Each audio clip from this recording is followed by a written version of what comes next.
तो बच्चों कैसे हैं आप लोग। आशा करते हैं कि आप लोग अच्छे होंगे, स्वस्थ होंगे और आप लोगों की तैयारी बेहतर चल रही होगी। तो आज के इस वीडियो में जो आपका यूपी पुलिस कांस्टेबल का री एग्ज़ाम होने वाला है सितंबर 2024 को, उसी के जनरल हिंदी के टॉप मोस्ट इम्पॉर्टेंट क्वेश्चंस को यहाँ पर डिस्कस करने वाले हैं। तो वीडियो काफ़ी इम्पॉर्टेंट है आप लोगों के लिए, तो इस वीडियो को पूरा ज़रूर देखिए। वीडियो अच्छा लगे तो प्लीज़ वीडियो को लाइक और शेयर ज़रूर करें, और जो भी हमारे नए बच्चे हैं, जिन बच्चों ने चैनल को सब्सक्राइब नहीं किया है, तो प्लीज़ चैनल को सब्सक्राइब करके नोटिफिकेशन बेल ऑन करना ना भूलें। तो चलिए वीडियो को स्टार्ट करते हैं। Guys, UP police constable re exam सितंबर में आयोजित किया जाएगा। तो आज मैं आप लोगों के लिए जनरल हिंदी के कुल 50 क्वेश्चंस लेकर आया हूँ। अगर आप लोगों ने इन 50 क्वेश्चंस में 45 क्वेश्चंस के सही जवाब दिए तो आप लोग समझ लीजिएगा जनरल हिंदी की जो आप लोगों की तैयारी है वो काफ़ी हद तक अच्छी है। तो खुद से प्रयास कीजिएगा इन सभी क्वेश्चंस के आंसर देने का। 2 से 3 सेकंड के बाद मैं आंसर क्लियर कर दूंगा। आज के सेशन में पहला क्वेश्चन, जान पर खेलना, इसका तात्पर्य क्या होता है? प्राणों को संकट में डालना, बी है निडर होना, सी है बलवान होना, डी है किसी की ना मानना। जान पर खेलना, इसका तात्पर्य क्या होता है? जान पर खेलना, प्राणों को संकट में डालना। ऑप्शन नंबर ए जो है आपका, ये बिल्कुल सही हो जाएगा। मान लीजिए ऑप्शंस में अपना जीवन संकट में डालना, अगर ये दिया हो तो आप उस पर भी टिक कर सकते हैं। चलिए बढ़ते हैं नेक्स्ट क्वेश्चंस की ओर। कौन सा छंद 22 से 26 वर्ण और 4 चरणों वाला है? वेरी इंपॉर्टेंट क्वेश्चंस है, 5 स्टार लगा लीजिए। दोहा, सोरठा, शवैया, कवित। कौन सा छंद 22 से 26 वर्ण और 4 चरणों वाला है, ये आपको बताना है। तो जो भी बच्चे ऑप्शन नंबर सी की ओर जा रहे हैं वो बच्चे बिल्कुल करेक्ट हो जाएंगे, सवैया आपका सही आंसर हो जाएगा। नेक्स्ट क्वेश्चन देखिएगा सभी बच्चे। आवश्यकता से अधिक धन का त्याग क्या कहलाता है? अपरिग्रहण, अपरिग्रह, इंद्र निग्रह, परिग्रह। आवश्यकता से अधिक धन का त्याग क्या कहलाता है?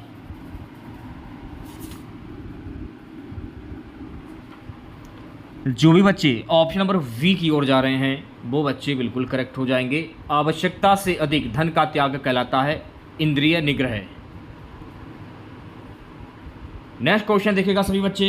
सांप सूंघना मुहावरे का क्या अर्थ होता है? प्रसन्न होना, दुखी होना, सहम जाना, भाग जाना।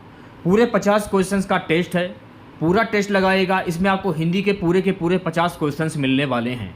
50 में आपको 45 क्वेश्चंस के बहुत ईमानदारी के साथ में आंसर बताने हैं। लास्ट में बताइएगा कि आपने 50 में कितने प्रश्न के सही जवाब दिए हैं। तो जो भी बच्चे ऑप्शन नंबर सी की ओर जा रहे हैं वो बच्चे बिल्कुल करेक्ट हो जाएंगे। सांप सूंघना मुहावरे का सही अर्थ होता है सहम जाना। अगर ऑप्शंस में एकदम चुप हो जाना दिया हो तो आप उस पर भी टिक कर सकते हैं। नेक्स्ट क्वेश्चन देखिएगा सभी बच्चे। पछताने के लिए कौन सा मुहावरा उपयुक्त है? हाथ पसारना, हाथ पर हाथ धरे बैठना, हाथ मलना, हाथ धो बैठना। पछताने के लिए कौन सा मुहावरा उपयुक्त होगा, ये आपको बताना है।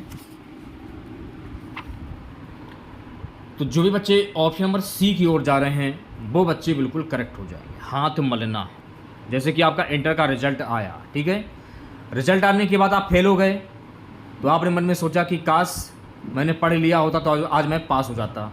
तो इसी को कहते हैं हाथ मलना।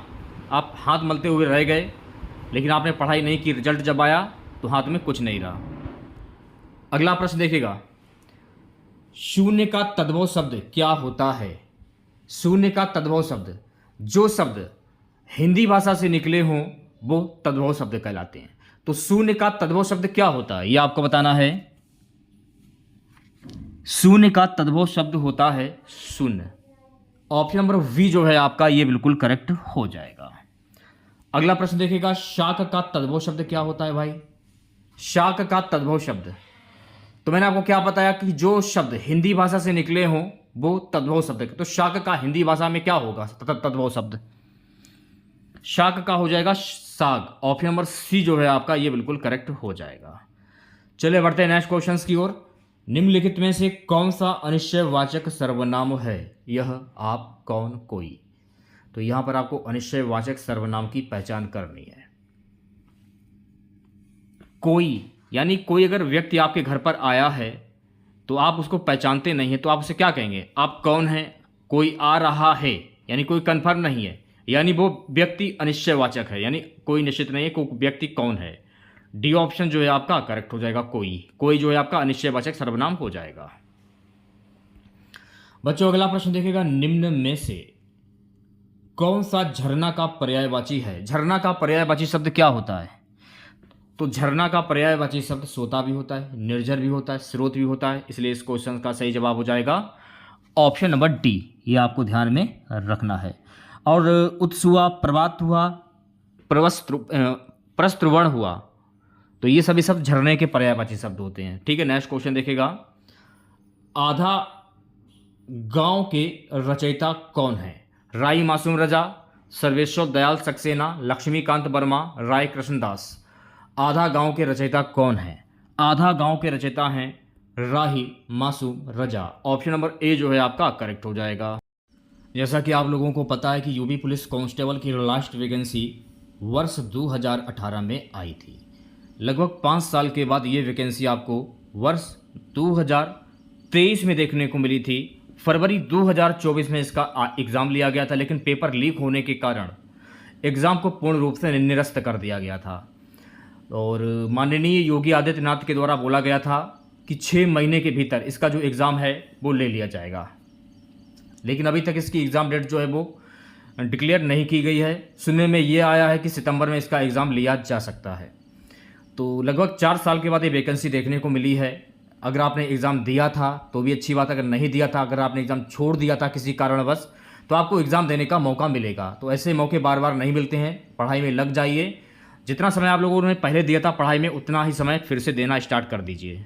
हिंदी की क्लासें आप लोगों की रेगुलर चल रही हैं और यूपी जीके की भी आप लोगों की क्लासें रेगुलर चल रही हैं। जैसे ही आप लोगों का अच्छा रिस्पॉन्स देखने को मिलेगा, वैसे ही आप लोगों की और भी सब्जेक्ट की क्लासेज जो है वो स्टार्ट कर दी जाएंगी। नेक्स्ट क्वेश्चन देखिएगा, जिसने अपना ऋण चुका दिया हो उसको क्या कहते हैं? उरंग, उऋण, ऋणमय, ऋणविहीन। जिसने अपना ऋण चुका दिया हो उसको क्या कहते हैं? तो जिसने अपना ऋण चुका दिया हो उसको हम कहते हैं उऋण। ऑप्शन नंबर वी जो है आपका ये बिल्कुल करेक्ट हो जाएगा। नेक्स्ट क्वेश्चन हमारा है, स्तुति का विलोम शब्द क्या होता है? निंदा, प्रशंसा, विस्तुति, असुस्तुति। स्तुति का विलोम शब्द क्या होगा ये आपको बताना है। तो बच्चों स्तुति का विलोम शब्द होता है ऑप्शन नंबर ए।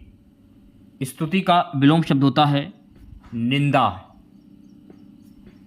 ये ऑप्शन करेक्ट हो जाएगा। ठीक है, नेक्स्ट क्वेश्चन देखिएगा सभी बच्चे, अगुवाई में कौन सा प्रत्यय है? अगुवाई, आई। तो मैंने आप लोगों को एक बार नहीं कई बार बताया है कि स्टार्टिंग का जो शब्द होता है वो आपका उपसर्ग होता है और लास्ट वाला जो शब्द होता है वो प्रत्यय होता है। तो अगुवाई, आई कहाँ पर है इसमें? आई ये रहा। इस तरीके से जो है पहचान सकते हैं, मुंह से बोलने पर ही पता चल रहा है कि इसमें कौन सा प्रत्यय होगा। अगला प्रश्न क्या है, भौ धन उक, ये किसकी संधि है? भौ धन उक ये किसकी संधि होगी? तो भौ धन उक ये संधि हो जाएगी भावुक की संधि हो जाएगी, यानी ऑप्शन नंबर वी जो है आपका ये बिल्कुल सही हो जाएगा। अब देखिए ध्यानपूर्वक मेरी बात को सुनिएगा। अगर मान लीजिए पूछा जाए कि भावुक में प्रयुक्त संधि कौन सी होगी, संधि का नाम क्या होगा? तो भौ यानी भौ को तो मान लिया जाएगा, इसको मान लिया जाएगा औ, इसको मान लिया जाएगा औ, ठीक है, और इसको तो मान लिया जाएगा छोटा आ, ठीक है, औ प्लस छोटा आ, ये जाकर क्या बना? ये जाकर बना जाके आओ, ठीक है, आओ, ठीक है। तो अगर पेपर में पूछा जाए कि भावुक में प्रयुक्त संधि कौन सी होगी, तो भावुक में प्रयुक्त संधि हो जाएगी अयाधि स्वर संधि। तो ये भी आपको ध्यान में रखना है, ठीक है। नेक्स्ट क्वेश्चन देखिएगा, स्वर कितने प्रकार के होते हैं? स्वर कितने प्रकार के होते हैं? 5, 7, 9 या 10? तो आपको ध्यान में रखना है कि स्वर कुल 10 प्रकार के होते हैं। कौन कौन से होते हैं? छोटा, बड़ा, छोटी, बड़ी, छोटाऊ, बड़ाऊ, ए ओ औ री। एक बार देख लीजिए आप लोग, ठीक है, मैं आपको दिखा देता हूं। छोटा आ हुआ, छोटा आ, बड़ा आ, छोटी ई, बड़ी ई, छोटा ऊ, बड़ा ऊ, छोटा ऊ, बड़ा ऊ। ए हुआ ए, हाँ सॉरी, ए ओ और इसमें री और जुड़ जाएगा इसमें, ठीक है। तो ये आपके स्वर होते हैं, छोटा बड़ा, छोटी बड़ी, छोटा ऊ, बड़ा ऊ, ए ओ री, ये आपके स्वर हो जाएंगे, ठीक है। अगला प्रश्न क्या है 66, संतोष का विलोम क्या होता है? संतोष का विलोम शब्द क्या होगा? तो संतोष का विलोम शब्द होता है असंतोष, यानी ऑप्शन नंबर ए जो है आपका ये बिल्कुल करेक्ट हो जाएगा। चलिए बढ़ते हैं नेक्स्ट क्वेश्चन की ओर। अगला प्रश्न हमारा है गाइस कि विद्वान किसका पर्यायवाची शब्द है? कोविद, ऋतुपति, दैत्येंद्र, ईसु। विद्वान किसका पर्यायवाची शब्द है ये आपको बताना है। तो विद्वान जो है ना ये कोविद का पर्यायवाची शब्द होता है। किसका पर्यायवाची शब्द है? कोविद का। ऑप्शन नंबर ए करेक्ट हो जाएगा। बच्चों अगला प्रश्न देखिएगा, निम्न में से कौन सा हिरण का पर्यायवाची है? हरिण, कुरंग, सारंग, ये सभी। तो आपको ध्यान रखना है कि हिरण के पर्यायवाची शब्द हरिण होता है, कुरंग भी होता है और सारंग भी होता है, इसलिए इस क्वेश्चन का सही जवाब हो जाएगा ऑप्शन नंबर डी, ठीक है। चलिए बढ़ते हैं नेक्स्ट क्वेश्चन की। अगला प्रश्न देखिएगा सभी बच्चे। अगला प्रश्न है गाइस कि पंचरत्न का समास विग्रह क्या होगा? पंचरत्न का समास विग्रह क्या होता है? 5 रत्नों का समूह। ऑप्शन नंबर वी जो है आपका ये बिल्कुल करेक्ट हो जाएगा, ठीक है। 5 रत्नों का समूह, इसमें कौन सा समास होगा? द्विगु समास होगा। तो ये भी आपको ध्यान में रखना है क्योंकि ये संख्यावाची शब्द है। चलिए बढ़ते हैं अगले प्रश्न की ओर। अगला प्रश्न देखिएगा सभी बच्चे, जिस पर विजय पाना कठिन हो का क्या अर्थ होता है? जिस पर विजय पाना कठिन हो उसको क्या कहते हैं? तो जिस पर विजय पाना कठिन हो उसको हम कहते हैं दुर्जय। क्या कहते हैं? दुर्जय। ऑप्शन नंबर वी जो है आपका करेक्ट हो जाएगा। अगला प्रश्न है हमारा, पर आंखें नहीं भरी काव्य संग्रह के रचयिता कौन है? महादेवी वर्मा, पंत, रामवृक्ष बेनीपुरी, शिव मंगल सिंह सुमन। पर आंखें नहीं भरी, इसके रचयिता कौन है? इसके रचयिता हैं Shiv Mangal Singh Suman. Option number D जो है आपका करेक्ट हो जाएगा। नेक्स्ट क्वेश्चन देखिएगा, चोर की दाढ़ी में तिनका किस अर्थ में प्रयोग होता है? अपराधी व्यक्ति सदैव प्रसन्न रहता है, अपराधी व्यक्ति सदैव संस्कृत रहता है, चोर की दाढ़ी में तिनका उलझ जाता है, डी है अपराधी अपनी पोल स्वयं खोल देता है। जो चोर की दाढ़ी में तिनका, इसका मुहावरा क्या होगा या इसका प्रयोग में इसका क्या होगा? या आप यह भी कह सकते हैं कि दोषी व्यक्ति स्वयं डरता है, यह भी कह सकते हैं। वैसे ऑप्शंस के हिसाब से हो जाएगा अपराधी व्यक्ति सदैव संस्कृत रहता है। ऑप्शन नंबर वी जो है आपका करेक्ट हो जाएगा। सेशन को शेयर कर दीजिए बच्चों और वीडियो को जल्दी से लाइक कर दीजिए। अगला प्रश्न देखिएगा, निम्न में कौन सा वाक्य शुद्ध है? तो यहां पर आपको शुद्ध वाक्य की पहचान करनी है। राम और सीता वन को गए, ये आपका शुद्ध वाक्य हो जाएगा। तो सी ऑप्शन जो है आपका करेक्ट हो जाएगा। नेक्स्ट क्वेश्चन हमारा है, मीत का तत्सम शब्द क्या होता है भाई? जो शब्द संस्कृत भाषा से निकले हों वो तत्सम शब्द कहलाते हैं। तो मीत का तत्सम शब्द क्या होता है? मीत का तत्सम शब्द होता है मित्र। तो ये संस्कृत भाषा का शब्द हो जाएगा। तो सी ऑप्शन जो है आपका करेक्ट हो जाएगा। चलिए बढ़ते हैं नेक्स्ट क्वेश्चन की ओर। अगला क्वेश्चन देखेगा सभी बच्चे, परिणाम में कौन सा उपसर्ग प्रयुक्त हुआ है? मैंने आपको क्या बताया था कि शुरुआत का जो शब्द होता है वो आपका उपसर्ग होता है और लास्ट वाला जो शब्द होता है वो प्रत्यय होता है। तो परी में जो है आपका परि उपसर्ग हो जाएगा परिणाम में, यह आपको ध्यान में रखना है। ऑप्शन नंबर वी करेक्ट हो जाएगा। नेक्स्ट क्वेश्चन हमारा है, महाधन उत्सव किसका संधि विच्छेद है? तो महाधन उत्सव ये किसका संधि विच्छेद है?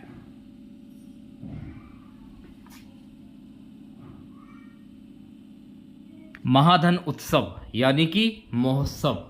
अच्छा ये बताइएगा, अगर मान लीजिए पेपर में पूछ लिया जाए कि महा उत्सव में प्रयुक्त संधि क्या होगी, संधि का नाम क्या होगा, तो ध्यानपूर्वक देखिएगा। इसको तो मान लिया जाएगा बड़ा आ, इसको मान लिया जाएगा छोटा आ, तो बड़ा आ प्लस छोटा ऊ, ये उसको ऊ माना जाएगा। इसके समझ चाहते हैं थोड़ा सा, इसको तो मान लिया जाएगा बड़ा आ और इसको मान लिया जाएगा छोटा ऊ। तो बड़ा प्लस छोटा वो क्या बना जाके, अय बना जाके, क्या बना, अय। तो इसमें प्रयुक्त संधि हो जाएगी गुण संधि, तो ये भी आपको ध्यान में रखना है। अगला प्रश्न हमारा है, निम्न में कौन एक प्रेमचंद्र की कहानी नहीं है? बड़े भाई साहब, पूस की रात, ठाकुर का कुआं, चीप की दावत। ये जो चीप की दावत है ना, ये मुंशी प्रेमचंद की कहानी नहीं है, तो डी ऑप्शन करेक्ट हो जाएगा। नेक्स्ट क्वेश्चन देखेगा, वह तोड़ती पत्थर कविता किस कवि की कृति है? नागार्जुन, केदारनाथ अग्रवाल, सूर्यकांत त्रिपाठी निराला, रामधारी सिंह दिनकर। वह तोड़ती पत्थर कविता किस कवि की कृति है? तो जो भी बच्चे सी ऑप्शंस की ओर जा रहे हैं वो बच्चे बिल्कुल करेक्ट हो जाएंगे, सूर्यकांत त्रिपाठी निराला। बच्चों अगला प्रश्न हमारा है, अकाल और उसके बाद कविता किस कवि की रचना है? नागार्जुन, केदारनाथ अग्रवाल, सूर्यकांत त्रिपाठी निराला, मुक्तिबोध।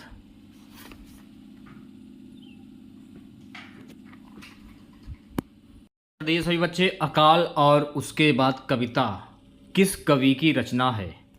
नागार्जुन, केदारनाथ अग्रवाल, सूर्यकांत त्रिपाठी निराला, मुक्तिबोध। इस क्वेश्चन का सही जवाब हो जाएगा option number A, Nagarjuna. Session को शेयर कर दीजिए एक बार आप लोग, और वीडियो को जल्दी से लाइक कर दीजिए। अगला प्रश्न देखिएगा सभी बच्चे, निम्न में से कौन एक प्रेमचंद्र की रचना है? त्यागपत्र, झूठा सच, सुनीता, निर्मला। जल्दी से आंसर दीजिए सभी बच्चे, निम्न में कौन एक प्रेमचंद्र की रचना है? निर्मला जो है ना, निर्मला, ये मुंशी प्रेमचंद्र की रचना है। ऑप्शन नंबर डी जो है आपका, ये बिल्कुल करेक्ट हो जाएगा। चलिए बढ़ते हैं नेक्स्ट क्वेश्चंस की ओर। अगला प्रश्न देखेगा सभी बच्चे, निम्न में से कौन सी रचना जयशंकर प्रसाद की नहीं है? कंकाल, तितली, आकाशदीप, परख।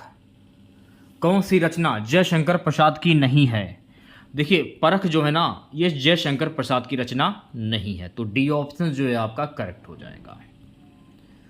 अगला प्रश्न देखेगा सभी बच्चे, किसने हिंदी साहित्य इतिहास की प्रतिनिधि रचना नहीं की? आचार्य रामचंद्र शुक्ल, हजारी प्रसाद द्विवेदी, डॉक्टर नगेंद्र, जयशंकर प्रसाद। किसने हिंदी साहित्य इतिहास की प्रतिनिधि रचना नहीं की, ये आपको बताना है। Jaishankar Prasad. Option number D जो लोग बता रहे हैं वो बच्चे बिल्कुल करेक्ट हो जाएंगे। बच्चों अगला प्रश्न देखिएगा, प्रकृति का सुकुमार कवि किसे कहा जाता है? बहुत ही इंपॉर्टेंट क्वेश्चन है। जयशंकर प्रसाद, सुमित्रा नंदन पंत, नागार्जुन, केदारनाथ अग्रवाल। प्रकृति का सुकुमार कवि किसे कहा जाता है? सुमित्रा नंदन पंत को कहा जाता है, तो ऑप्शन नंबर वी जो है आपका, ये बिल्कुल करेक्ट हो जाएगा। सो गाइस अगला प्रश्न देखेगा, सिंहावलोकन किसकी कृति है? यशपाल, ज्ञानेंद्र, रामधारी सिंह दिनकर, सूर्यकांत त्रिपाठी निराला। सिंहावलोकन किसकी कृति है, ये आपको बताना है। तो सिंहावलोकन जो है ना, ये यशपाल की कृति है। ऑप्शन नंबर ए जो है आपका, ये बिल्कुल करेक्ट हो जाएगा। चलिए बढ़ते हैं नेक्स्ट क्वेश्चंस की ओर। सब प्राची पश्चिम भूनभ अपार, पूछ रहे हैं दिक दिगंत, वीरों का कैसा हो वसंत, किसकी रचना का अंश है? रामधारी सिंह दिनकर, सूर्यकांत त्रिपाठी निराला, सुभद्रा कुमारी चौहान, सुमित्रा नंदन पंत। जल्दी से आंसर दीजिए सभी बच्चे।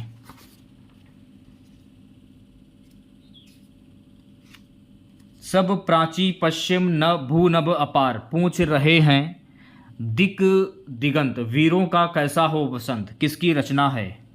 तो ये जो रचना है ना, ये रचना सुभद्रा कुमारी चौहान की रचना है, तो सी ऑप्शन जो है आपका सही हो जाएगा। नेक्स्ट क्वेश्चन देखेगा सही बच्चे, कस्तूरी कुंडली बसे किस समकालीन महिला रचनाकार की कृति है?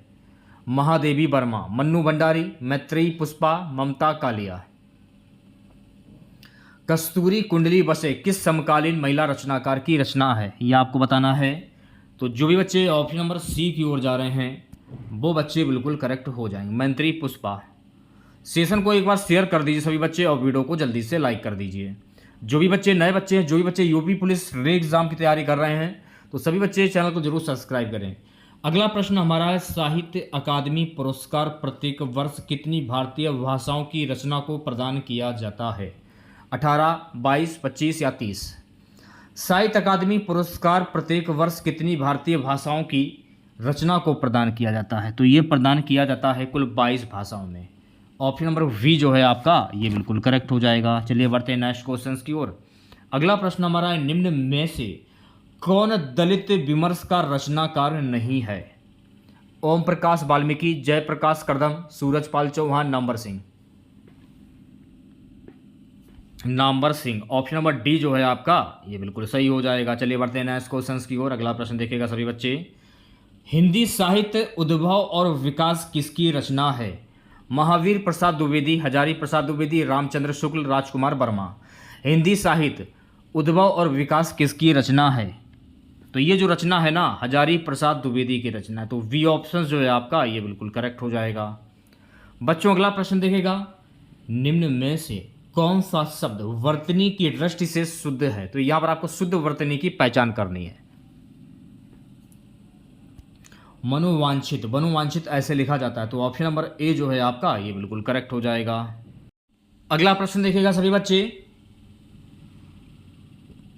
निम्न में से कौन सा शब्द वर्तनी की दृष्टि से अशुद्ध है? कौन सा ऐसा शब्द है जो कि वर्तनी की दृष्टि से अशुद्ध है? अशुद्ध वर्तनी की आपको पहचान करनी है। शुद्ध वर्तनी की दृष्टि से शुद्ध शब्द है, सॉरी शुद्ध शब्द की पहचान करनी है आप लोगों को।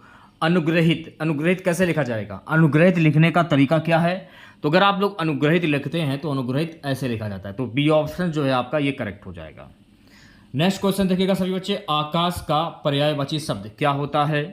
अनंत, पुष्कर, अंबर, खग। आकाश का पर्यायवाची शब्द क्या होगा? आकाश का पर्यायवाची शब्द होता है अंबर। और आकाश के पर्यायवाची शब्द होते हैं व्योम, शून्य, नभ, गगन। तो ये आप अगर ऑप्शंस में दिए जाएं तो आप इन सभी में से किसी में भी टिक कर सकते हैं। बच्चों अगला प्रश्न देखिएगा, घा का उच्चारण स्थान क्या है? घा, का, खा, गा, घा, घा। घा का उच्चारण स्थान क्या है? तो घा का उच्चारण स्थान होता है कंठ। ऑप्शन नंबर वी जो है आपका ये बिल्कुल सही हो जाएगा। तो कंठ से तो हो गया आपका का, खा, गा, घा और डा। ये कंठ से बोले जाने वाले वर्ण हो गए। अगर हम बात करें मूर्धा की, तो मूर्धा से टा से टमाटर, ठा से ठटेरा, ढा से ढक्कन, औड़ा खाली। ये हो गए मूर्धा से बोले जाने वाले वर्ण। अगर हम बात करें तालु की, तालु से बोलने वाले वर्ण कौन कौन से होंगे? तालु से बोलने वाले वर्ण हैं चा, छा, ये छा से छाता है जा, चा, छा, जा, झा और या। ये आपके तालु से बोलने वाले वर्ण हैं। और दंत से ता, था, ता, था, धा, ना, ता, था, दा और होगा इसमें ता, था, दा, धा, ना। ये दंत से बोलने जाने वाले वर्ण हैं। तो ये आपको ध्यान में रखना है। नेक्स्ट क्वेश्चन देखेगा, ज्ञा से ज्ञानी वर्ण किन वर्णों के संयोग से बना है? वेरी इंपॉर्टेंट क्वेश्चन है, 5 स्टार लगा लीजिए इस क्वेश्चन पर। ज्ञा यानी कि जा प्लस या, जा प्लस या से ज्ञा वर्ण किन वर्णों के योग से बना है? जा प्लस या से बना है। तो ऑप्शन नंबर वी करेक्ट हो जाएगा। नेक्स्ट क्वेश्चन हमारा है, पानी पानी होना मुहावरे का सही अर्थ क्या होता है? पतला होना, गर्मी बढ़ना, बहुत शर्मिंदा होना, प्रसन्न होना। पानी पानी होना यानी कि बहुत शर्मिंदा होना। ऑप्शन नंबर सी जो है आपका करेक्ट हो जाएगा। बच्चों अगला प्रश्न देखेगा, अति उपसर्ग से निम्न में से कौन सा शब्द नहीं बना? अति उपसर्ग से निम्न में से कौन सा शब्द नहीं बना, यह आपको बताना है। अति उपसर्ग से अधीन। ऑप्शन नंबर डी जो है आपका करेक्ट हो जाएगा। सो गाइस नेक्स्ट क्वेश्चन देखिएगा, जो विज्ञान जानता हो के लिए एक शब्द क्या होता है? वैज्ञानिक, विशारद, विद्वान, विज्ञ। जो विज्ञान जानता हो के लिए एक शब्द क्या होता है? तो जो विज्ञान जानता हो उसको हम कहते हैं वैज्ञानिक। ऑप्शन नंबर ए करेक्ट हो जाएगा। नेक्स्ट क्वेश्चन हमारा है, निम्न में आदि शब्द का विलोम क्या होगा? आदि शब्द का विलोम शब्द क्या होता है? तो आदि शब्द का विलोम शब्द होता है अंत। ऑप्शन नंबर सी करेक्ट हो जाएगा। नेक्स्ट क्वेश्चन देखिएगा सभी बच्चे, सर्वरी, यामिनी तथा रजनी शब्द किसके पर्यायवाची हैं? सर्वरी, यामिनी तथा रजनी ये किसके पर्यायवाची शब्द हैं? तो ये रात के पर्यायवाची शब्द हैं। ऑप्शन नंबर वी जो है आपका ये सही हो जाएगा। लास्ट क्वेश्चन रहेगा आज की क्लास का, चट्टान शब्द किस लिंग से संबंधित है? पुल्लिंग, स्त्रीलिंग, नपुंसक लिंग, इनमें से कोई नहीं। चट्टान शब्द किस लिंग से संबंधित है? तो चट्टान जो है ना ये स्त्रीलिंग शब्द है, तो बी ऑप्शन जो है आपका करेक्ट हो जाएगा। तो इसमें हम लोगों ने UP police constable re exam 2024 की परीक्षा के लिए हम लोगों ने जनरल हिंदी के कुल 50 क्वेश्चंस डिस्कस किए हैं। 50 में आपको 45 क्वेश्चंस के सही जवाब बताने थे।